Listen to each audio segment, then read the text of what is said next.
Well, I hope you guys got a nap today to stay up for this one. There's some really this is like Twilight Zone stuff, being in this bubble and being in this convention center and playing this late in the evening. But I appreciate you guys hanging in there with us. Really excited to get a win under our belt in the NCAA tournament. Those are such a prized possession for any team and program. And I'm really pleased with how we played. We were able to kind of work through some jitters early and get everybody out there and run them through that thing and let them experience the NCAA tournament, and then catch a little bit of a rhythm right there at the end. So excited to advance and looking forward to a big one tomorrow.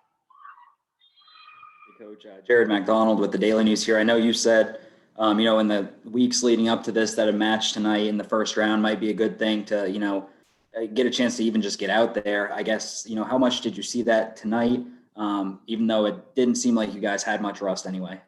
Yeah, it was great. It was great because it's such an unusual venue. It's such an unusual circumstance and situation, and just getting the timing of the entire day down. Having a day to figure out when you want to have breakfast and when you're going to watch film and when do you rest and when do you have pregame meal and do all those kinds of things. I think it's all stuff that'll be valuable for us moving forward. And I said it when we were selected to the tournament that I was really glad we were playing on day one, and I certainly stand by that because I think there were a lot of kinks on and off the court that we were able to work out here today. Hey, Coach Hudson, this is Nate Keyser from the College Heights Herald. Just kind of looking at it statistically, JSU, their hitting percentage is 0. You guys, see double-digit kills from Paige and Lauren. Just what do you just see from your group this evening after that kind of play? Yeah, well, first on the defensive side, I thought we were very, very good defensively. And I knew that Jackson State was going to take care of the ball and put some quality swings on it. But, I felt like defensively we were just going to have to sit down and dig balls with control. And we did that very, very well. Ashley Hood played really, really well for us defensively.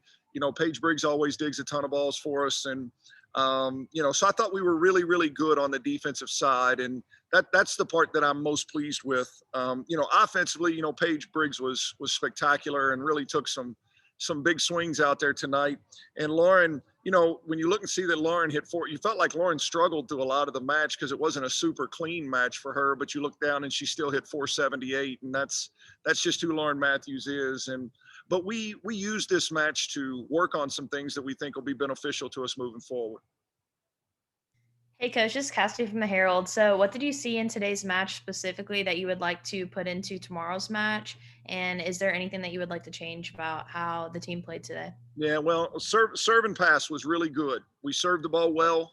We had 9 aces, 6 errors. That's a great ratio from the service line. We defensively, I thought, like I said, we outdug them by 15 digs in the match. And not only you can dig a ball, pop it straight up in the air, and it's no good to you. We dug the ball with a lot of control, and we're able to use it. Offensively, Paige played spectacular. Katie Isenbarger played really well. We're going to need more from Kaylin Jackson tomorrow.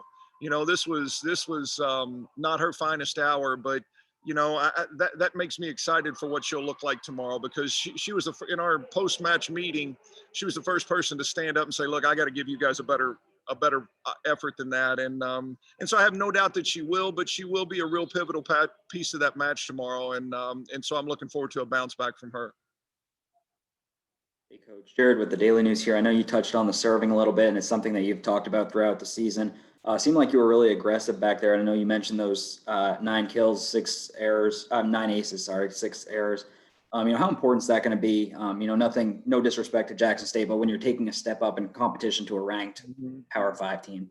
Yeah, we, especially going into that third set, it was what we emphasized, was being super aggressive from the service line, because, we were in control of this match, regardless probably of how we served. But I think when you see that Washington State team tomorrow, you're going to be shocked. They're so physical. They run, I think, 3 kids out there that are 6'5". Our biggest starter is 6'1", and they're just so physical that you have to try to disrupt them. You have to try to do a really good job controlling the ball on your side of the net. And so serving and handling that first contact is going to be super critical, because if you're out of system and Washington State knows where you're going with it, there's going to be a wall up in front of you trying to stop that thing, and that can make a long night for us.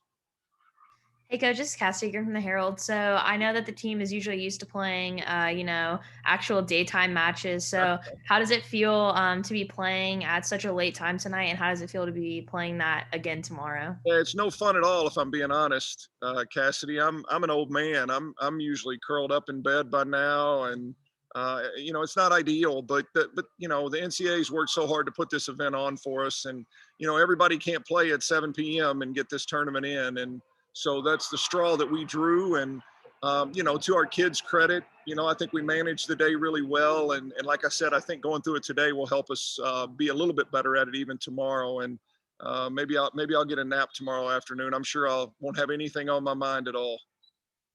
Hey, Coach, this is Nick, also from the Herald. I don't know if you saw this before the match, but Rice, had a positive case. I'm just curious, as far as your thoughts go, being a fellow USA team, and you guys play against them in the championship. Now they don't get to play. I kind of just wanted to hear what you thought about them not getting to have that chance. I know it stinks to hear that from them, but wanted to hear if you had any thoughts on that. Yeah, it's heartbreaking, if I'm being honest.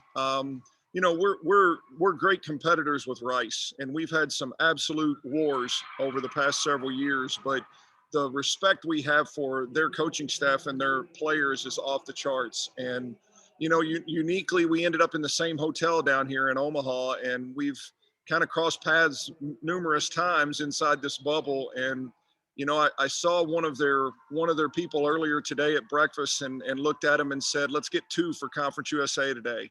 And to get done with our match and find out that they didn't get to play is just a really disappointing thing for the league, but it's just a heartbreaking thing for them, because there's no doubt they earned their way into this tournament, and they're one of the best teams and could have made a run in this thing. And so, it's just disappointing to hear, because they're a tremendous group of kids, a really talented group of kids, and they deserve the right to play in this tournament. But COVID has robbed us all of a lot of things, and hopefully these days are coming to an end for us. And so just disappointed for them more than anything else.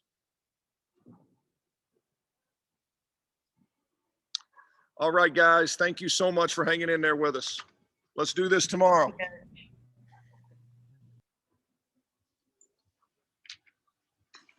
All right, we're trying to fire through these for you guys. We're gonna have Paige Briggs up first.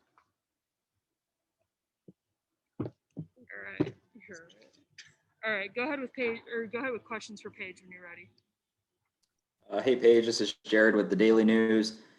First of all, congratulations. Long layoff. We had talked about it before leading up to this, from the last time you played in the Conference USA final up until tonight. But, it didn't seem like there was much rust for you guys. You guys hit, nearly 400, hold them to a 0 hitting percentage. What was the biggest key to, be as sharp as you were after the long layoff? Key to being sharp was just, we had a lot of practice time before, and we just stayed together as a team. Yes, I don't know. There's a lot of preparation and stretching before, and we had all day to do it, and we just talked about it all day. So, yeah. Hey, Paige, it's Cassie from the Herald. So you hit 4 back-to-back kills in that third set. So I just want to know what your thoughts were and just how you were feeling. I didn't actually know that. Everything was kind of clicking with Nadia today, and our defense was on point. So I don't know. It was a good game just to prepare and feel good of where we were. So yeah, I didn't even know I did that.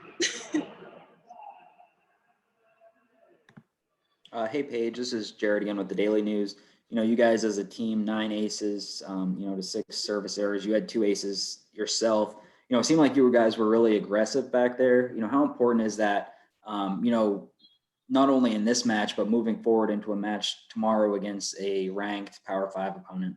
Yeah. Being aggressive and serving is your first attack on the court. So putting the other team in a bad situation, like a non-system ball, makes better odds for us to get a better attack. So serving is a key, and we talk about it all the time.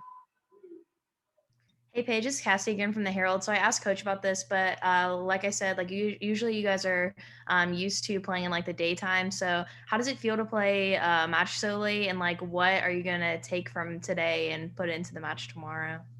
Um, Definitely one of my longest days of volleyball, but the preparation we did today, like stretching and staying up, and then having we had a nap today, which was really great. we Yeah, it's really just getting in the mindset of getting ready for a night game, which is super fun. Hey, Paige, this is Nick from the College Heights Herald as well. Travis mentioned that, Washington State's got a few big players on their team. So what's essential for, someone like you, Lauren, and KJ for tomorrow as far as those kills go? Them being such a big team, we gotta be aggressive. You gotta go for it. You